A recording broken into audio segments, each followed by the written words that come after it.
Hello coders, and welcome to How to Fix. In today's video, we'll be focusing on a new bug that you might find challenging to solve. So without further ado, let's dive into today's bug.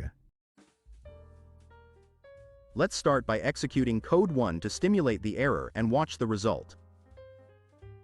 Now, here's the breakdown and the fix for the issue. Please pause the video to read the explanation. Let's adjust the code now and watch the outcome it yields.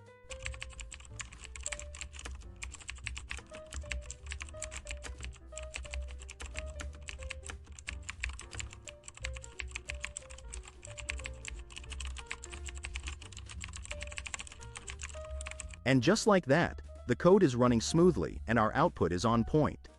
The bug has been squashed. That's the end of today's lesson.